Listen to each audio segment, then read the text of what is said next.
Esther 1 and 2. This account begins in 483 BC, 54 years after Zerubbabel led the first group back to Jerusalem, and 25 years before Ezra led the second group. Persian king Ahasuerus was probably campaigning for his intent to go up against Greece and threw a big party. In his drunkenness, he called for his wife Vashti to come so he could parade her in front of his guests.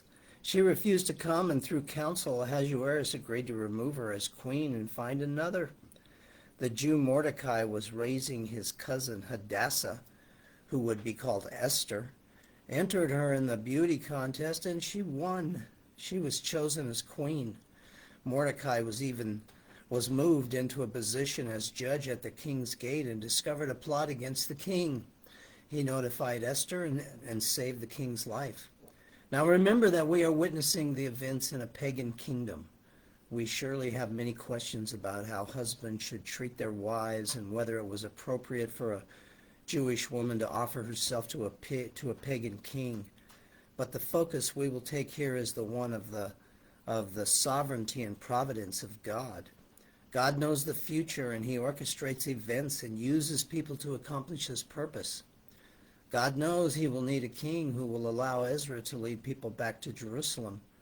God knows he will need a queen who will be used to protect the Jews, from whom the Messiah will come from annihilation. Oh, how omniscient, all-knowing, omnipotent, all-powerful, and wonderful is our God.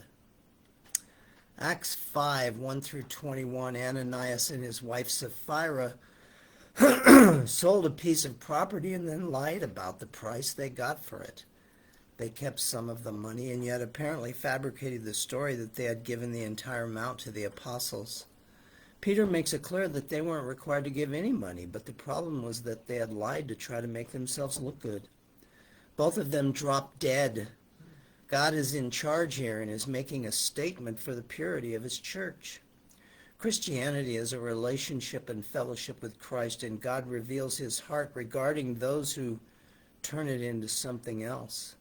Jesus is still the head of his church, and he still has the same heart regarding her purity before him. Great fear came over the whole church. Our God is a holy God, and we should approach him in reverence. He knows our hearts and whether we are playing games or not.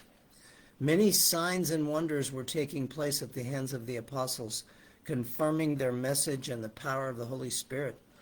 The Sadducees were filled with jealousy. Note the problem, jealousy.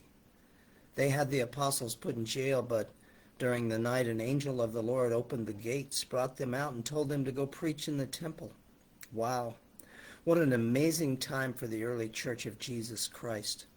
The Lord is making himself known in his holiness and power, and clearly showing that he takes care of his own.